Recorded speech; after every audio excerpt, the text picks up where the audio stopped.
I hate social media. I actually retracted myself totally from social media. Facebook and all that kind of stuff, yeah. Yeah, that's brilliant. Yeah, that's the way to go. Very, very smart idea. To do that in the future. But unfortunately, I can't.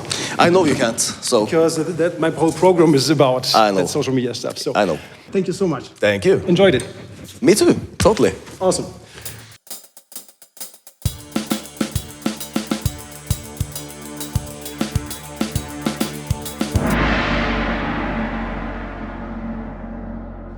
Hello, I'm Axel Blomberg, aka Hellhammer. I'm here to do drum talk with Philippe.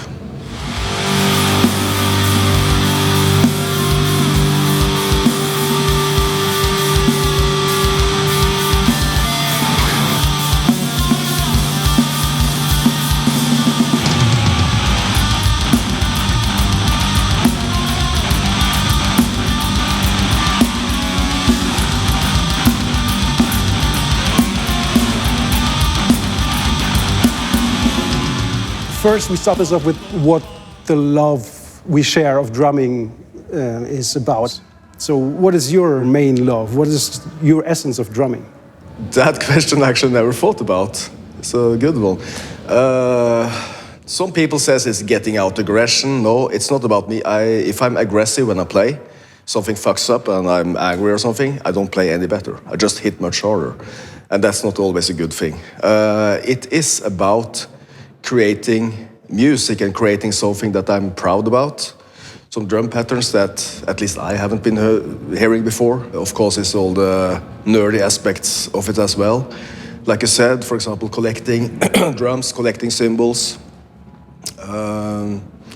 gear, you know, all that kind of thing. You know, it's just as diverse as there are drum beats. Because when it comes to like drum beats, the beautiful thing is like we just scratch the surface of discovering drum beats. You know, there's tons of more to be discovered, you know, and coordinations here and there by hands and limbs, and so it's like endless.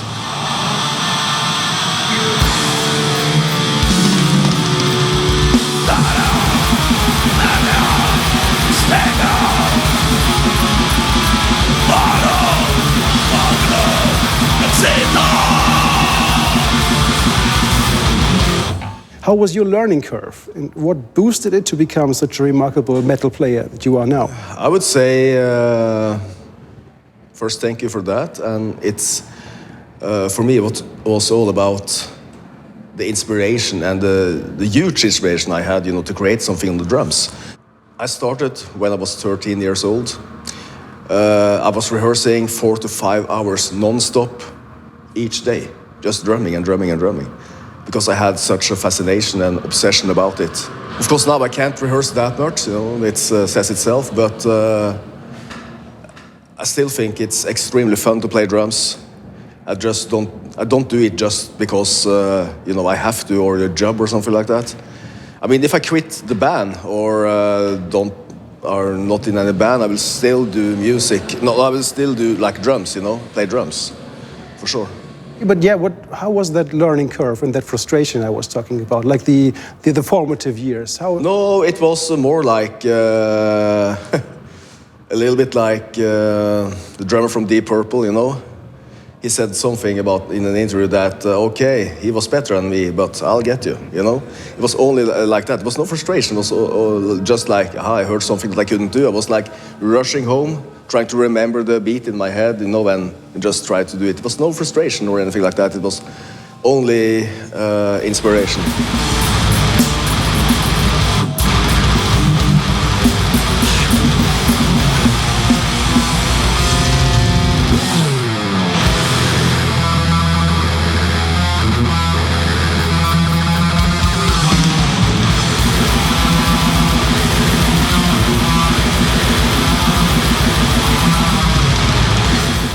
I saw that you have a very loose grip, and the distance to your toms is pretty huge for the average drummer, I would say. So how was it for you to learn how your body works best with the gear you have and to find out what motion and on what pedal setup does the trick? Well, it was back in the days I was having this drum catalog or brochure from, I think it was Tama Drums, There was the drummers like setting up each for the total beginner, you know, and it was about this comfort zone.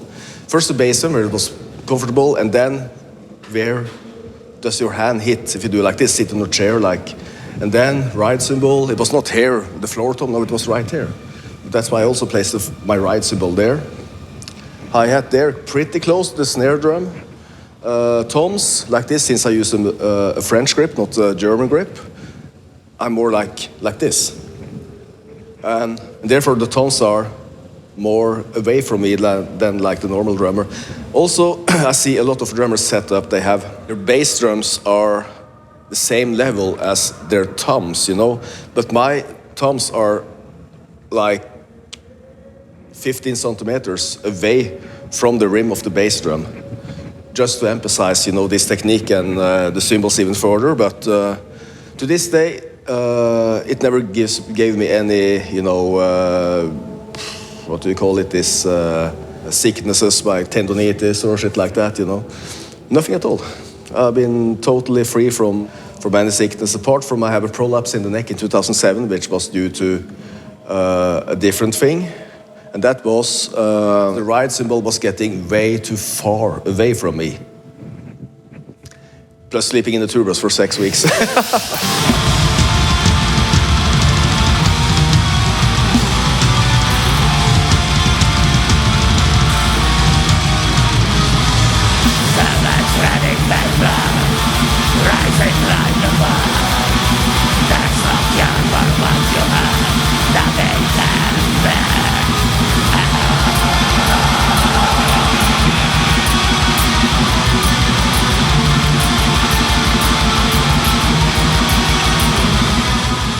The most interesting question for me is how was the creative process with writing music in the early days? That must have been a very unstable kind of work environment, I guess. And maybe I think it was more stable than now, I can tell you that.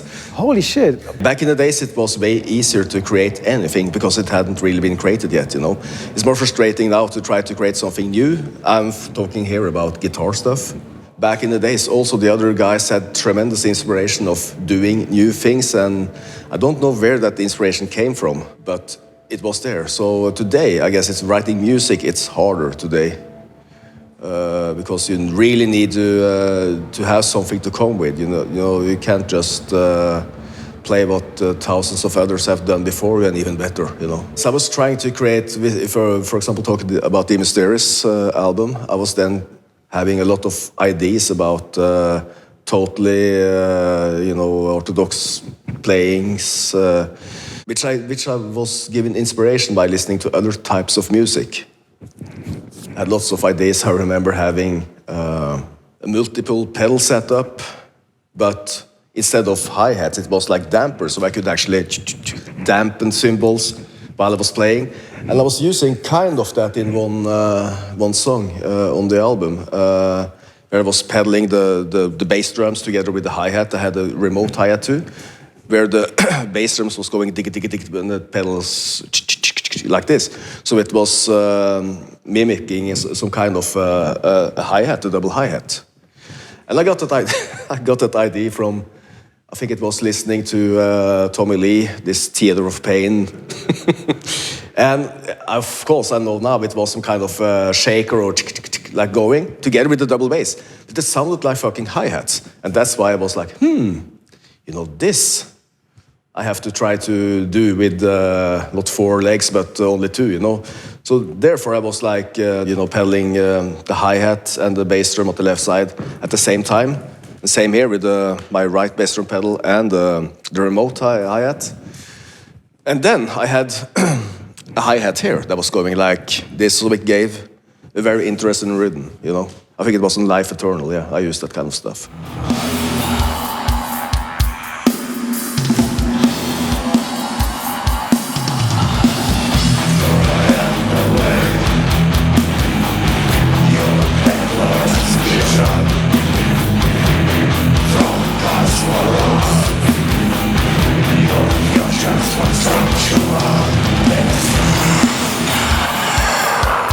This is actually what I love if you get creative with the instrument. I mean, who says that you just hit with the stick Exactly. in the middle of the head. Yeah.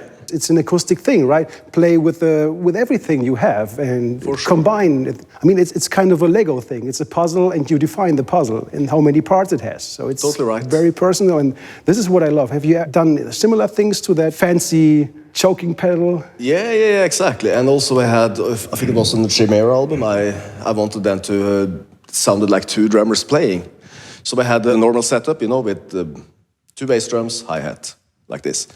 But on that side of the hi-hat, I had a lefty double pedal that was hitting a third bass drum.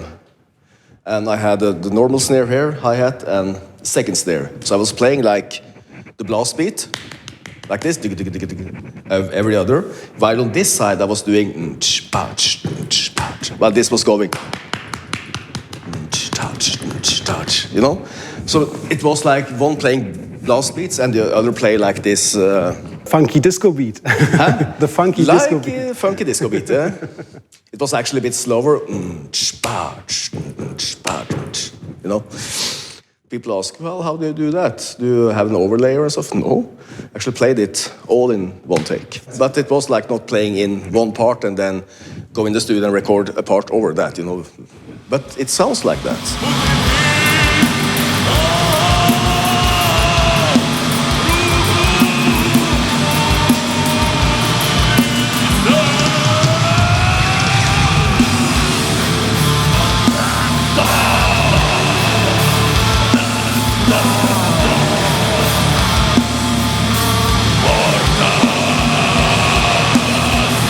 Back in the 90s, I never really understood black metal. What I got from it is that it is more in the heart, not so much in the brain, like many death metal things are. It lacks dynamical and rhythmical changes. It's almost like meditative in a way, because of that. Hypnotic, yeah. Exactly. So how would you explain black metal drumming to me? Well, you have one aspect there, about that. But for me, I always wanted to follow the music. I wanted to make music with my instrument. Of course, it's my job, to highlight the music that are there, and make it better at certain points by certain fills and stuff like that. But I also want to complement the good music by, for example, if we're talking back in the 90s, then how I was doing, on the ride cymbal bell, the kind of special stuff on the hi-hat I was using there, this instead of just like. So it's just wanted to complement the music, and I have lots of ideas how to play it in a very unconventional way. Of course, I hear drummers today gets me kind of irritated because it's going to sit like this on the snare drum and ding digga ding digga ding digga ding on the ride. Well, while the riff doesn't call for that ding digga ding at all. They just do it because thousands of others do it. It's irritating. Yeah, and it has to fit the music. If you play a break-up ride pattern with this ding digga ding on the ride pattern, it has to be some connection with the riffs that are going.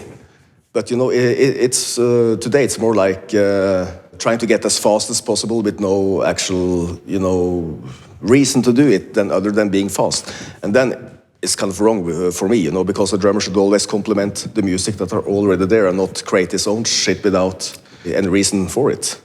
For me, that's not music, at least.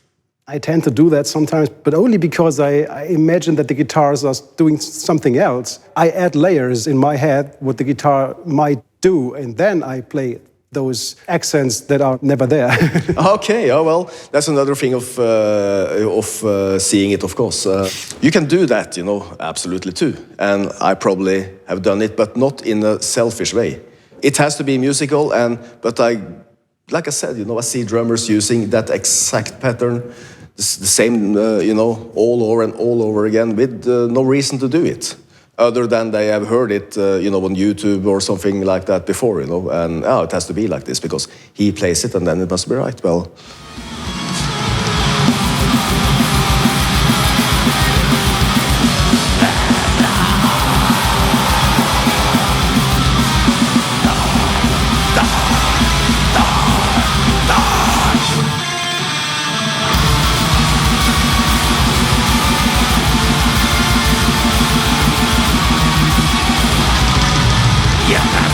Let's stay for 1 second within the black metal genre. It always appeared to me as rather strict in that sense that there was this trueness and sound and attitude, at least later on it was like that. Similar to the true metal genre where, at least among the fans, you were either true or you were a fraud or something, or a hipster or whatever. Yeah. And now here is you with having roots not only in 80s metal but also wave and jazz music. So how does it work for you being interested in many different musical styles opposed to the black metal attitude of purity? Well, this black metal attitude is really something that was invented by somebody else that really had no clue about anything, I would say. Black metal is about, for me, it's about thinking for yourself, not following anything, and certainly not this following somebody, some idiot that says you have to do this to be true. I never did that, and I never stood behind that at all. I always was doing my own shit, thinking my own thoughts, listening to my own music. For me, that is black metal.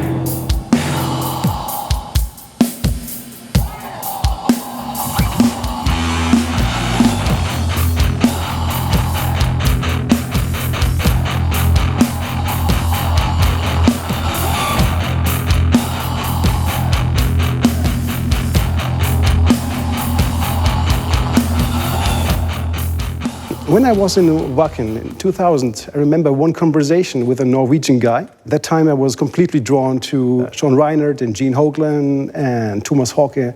But he tried to convince me that I should check out Arcturus. Oh, yeah. So it was before the YouTube and internet stuff. So you actually had to figure out the stuff for yourself. You had to work to get new music. And I was like, yeah, man. Remember those times? Yeah, kind of not so bad times in a way. Much better. And I thought it was very uncommon, very progressive, and classical music approach. So tell me a little bit of the musical concept. Yeah, the main songwriter there, Sverd, he was totally into classical music. The thing is, I had a band with him before called Mortem. And Mortem is now kind of rising from the ashes again. Back again, yeah. Exactly. Yeah, I recorded an album with them, but I have no time to do anything live with them, because Mayhem takes most of my time, Arcturus, live stuff, But yeah, it was progressive together with, classical inspired stuff. I think the first one was released in the beginning of the 90s. Yeah. But what was interesting there was like, I was playing like a double bass pattern, like this over and over again, which was like omitting one beat. It was like... So, and that was actually an error made by Sverd, the keyboard player, who made this on the drum machine, but it was like an error. But I thought, like, if we alter it a little bit, it would sound cool. It was a little bitch to play, because you had to omit one beat on the leg. So what I did, I just took away the foot from the pedal. So I was still, playing it, but not the actual pedal,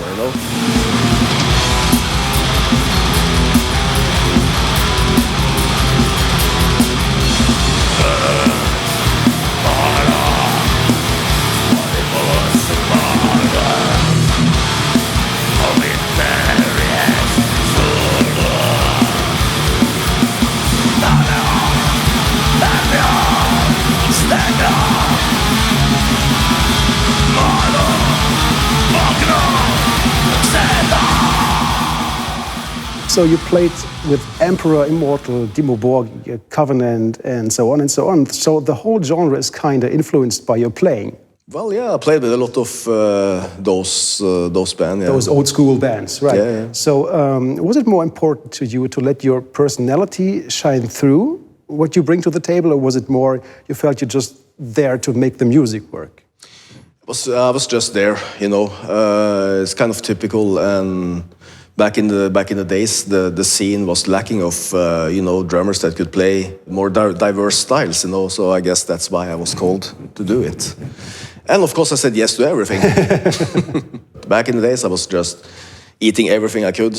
The thing is, like, people could still hear it was me playing. And I was listening to the radio some years ago, and there was a song, it was like a metal show. It sounded familiar, but you know, this drummer plays exactly how I would have done it. I was thinking, what the? And then it came, yeah, this was Troll, like a different, another band I played 2 records with, which I actually had forgotten all about. So that was kind of funny. Oh, shit, it's me playing.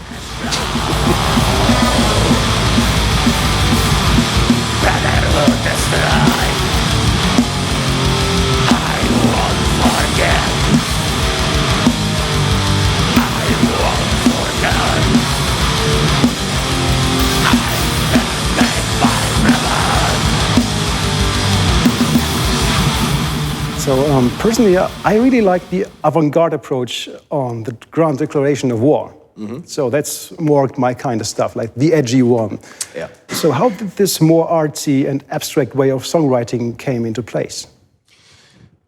Well, I don't know. It was Blasphemer, also Rune Eriksen, who made 99% of that music. But we was working very closely together. You know, he's a very good and accomplished guitar player and songwriter. So we was having a very good time together creating stuff, you know, countings and everything like that, you know, and it's definitely a joy working on that album, totally.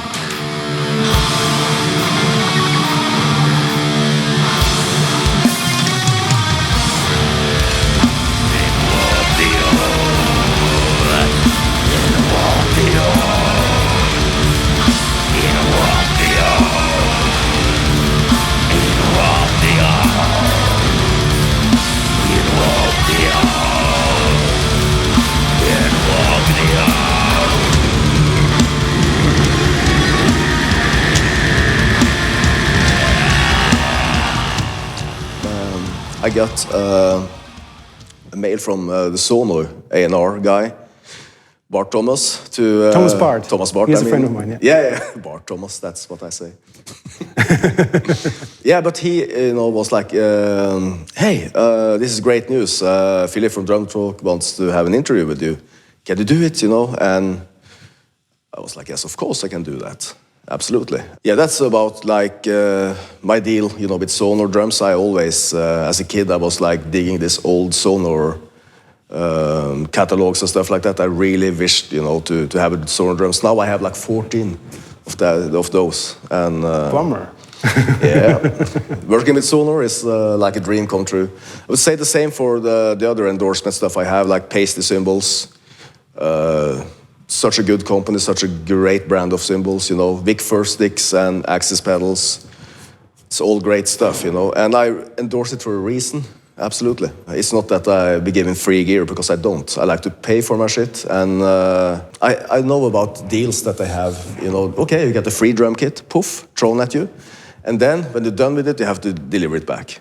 When I have something that's mine, I want to own that, so of course I pay for my cymbals and drums, not as much as the retail price, of course, but I pay for it, you know, and because it's like having a car, you know, you want to own that car, you know. Don't want to share it. No, absolutely not.